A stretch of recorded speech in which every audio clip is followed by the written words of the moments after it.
जय हिंद दोस्तों, मैं मनीष मिश्रा फिर से एक बार आया हूं आपके पास। फिर बात करेंगे prevention of money laundering act के बारे में। अब तक हमने बात की prevention of money laundering act की ओवरऑल पिक्चर की। अब हम बात करेंगे थोड़ा सा विस्तार में।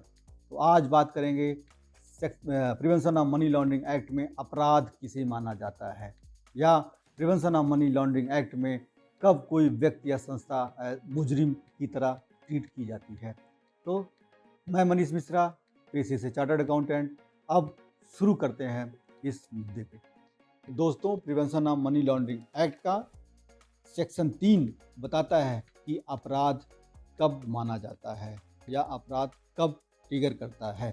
तो सेक्शन 3 बताता है कि कोई भी व्यक्ति या संस्था अगर खुद इन्वॉल्व होती है या खुद या कहीं असिस्ट करती है या कहीं नोइंगली या जानबूझकर उसमें पार्टी बनती है, किसी भी ऐसे प्रोसेस या एक्टिविटी में जिसमें प्रोसीड्स ऑफ क्राइम के द्वारा कोई भी अनटेंटेड प्रॉपर्टी बनाई जाती है या अनटेंटेड प्रॉपर्टी को क्लेम किया जाता है या उसको प्रोजेक्ट किया जाता है कि ये अनटेंटेड प्रॉपर्टी है। तो दोस्तों, इसमें 3 तरह के लोग होते हैं जो prevention of money laundering act में अपराध की श्रेणी में आते हैं। पहला कि आप या तो कोई भी संस्था या कोई भी व्यक्ति खुद इन्वॉल्व है, या कोई भी व्यक्ति या संस्था असिस्ट कर रहा है, या कोई भी व्यक्ति या संस्था नोइंगली यानी कि जानबूझकर पार्टी बन रहा है किसी भी ऐसे प्रोसेस में या किसी भी ऐसी एक्टिविटी में जहाँ पे प्रोसीड्स ऑफ क्राइम का यूज करके कोई भी अनटेंटेड प्रॉपर्टी बनाई जा रही हो या प्रोजेक्ट करी जा रही हो या क्लेम करी जा रही हो। तो दोस्तों, अब आपके दिमाग में सवाल आएगा कि ये प्रोसीड्स ऑफ क्राइम क्या होता है। तो उसका भी prevention of money laundering act में जिक्र किया गया है, जो कि बताया गया है। एक परिभाषा बताई है prevention of money laundering act में कि प्रोसीड्स ऑफ क्राइम किसे कहते हैं। तो दोस्तों, कोई भी ऐसा क्रिमिनल एक्टिविटी करके धन अर्जित किया जाए या कोई प्रॉपर्टी अर्न की जाए तो उसको प्रोसीड्स ऑफ क्राइम कहते हैं।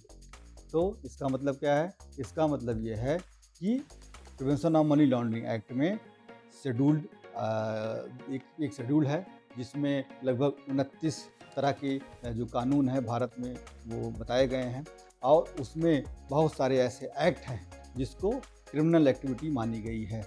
तो उन क्रिमिनल एक्टिविटी के द्वारा जो धन अर्जित किया जाता है या कोई प्रॉपर्टी अर्जित की जाती है उसको कहते हैं proceeds of crime.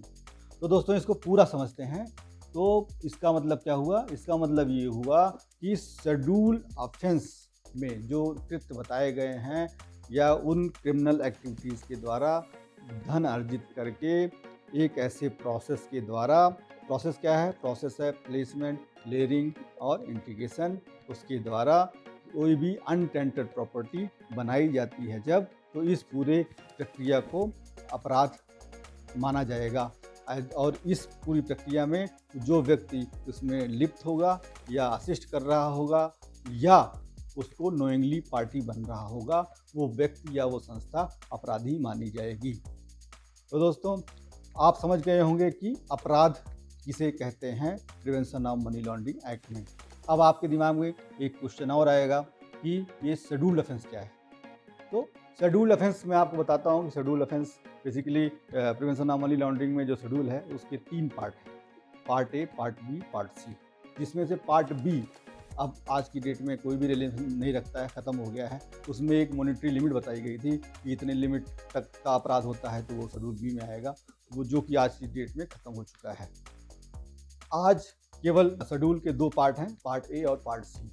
Part A में 29 तरह के 29 पैराग्राफ बताए गए हैं, यानी कि 29 तरह के कानून बताए गए हैं, जिसमें जो क्रिमिनल एक्टिविटी एक लिखी हुई है, जो क्रिमिनल ऑफेंस माने जाते हैं 29 एक्ट में।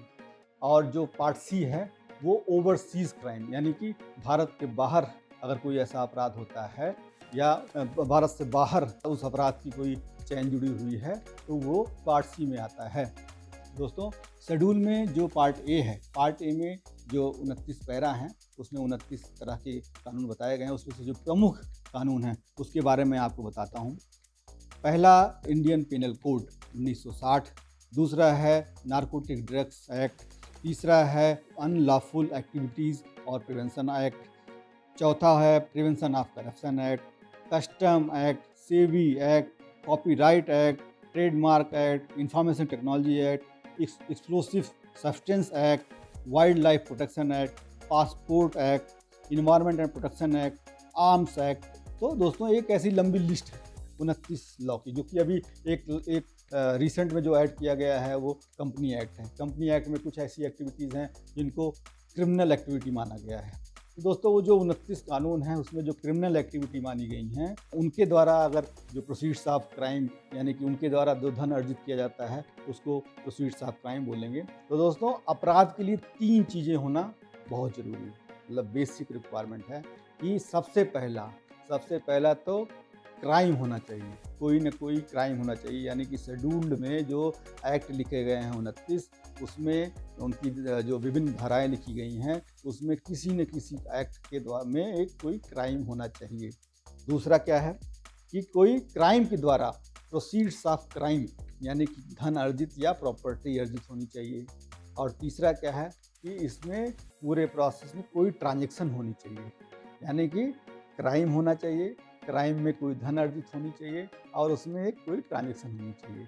तो ये जब 3 चीज़ें होती हैं तब उसमें prevention of money laundering act का सेक्शन 3 एक्टिव होता है और वो एक्टिविटी या वो प्रॉपर्टी जो अर्जित की जाती है या वो जो प्रोसेस है उसको मनी लॉन्ड्रिंग माना जाता है।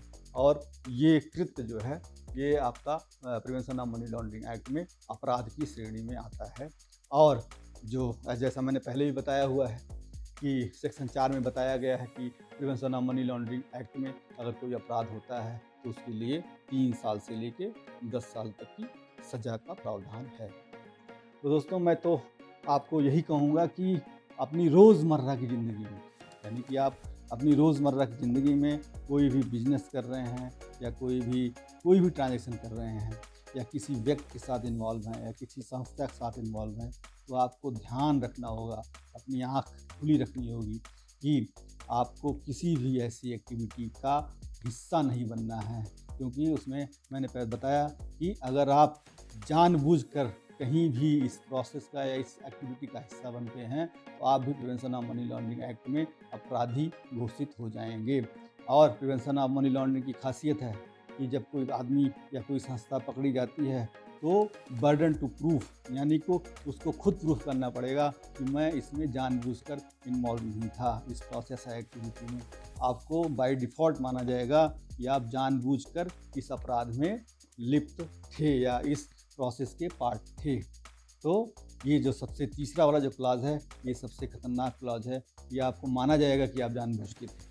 तो आप अगर किसी भी व्यक्ति के साथ या किसी संस्था के साथ जुड़े हुए हैं तो उसका पूरी डिटेल, पूरा जांच परख पूरा कर लें कि इनके साथ हम कोई भी ट्रांजैक्शन कर रहे हैं, ये आगे ऐसा कोई बिजनेस नहीं कर रहे हैं, ऐसा या आगे कोई ऐसा कार्य नहीं कर रहे हैं जो कि prevention of money laundering act में कवर हो रहा हो या कोई भी ऐसा गलत कार्य हो रहा हो। तो दोस्तों आज के लिए बस इतना ही।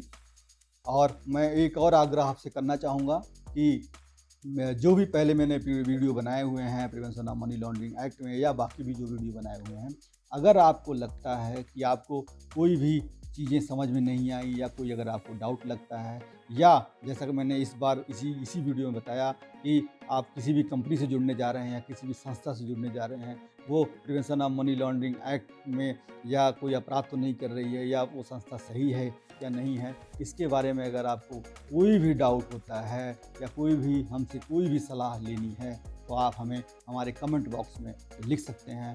हमारी टीम आपसे संपर्क करेगी और आपको पूरा समाधान देगी। और मैं ये एश्योरेंस देता हूँ कि आपको किसी भी ऐसी परिस्थिति में फंसने का मौका नहीं देंगे। तो दोस्तों आज के लिए बस इतना ही। नमस्कार।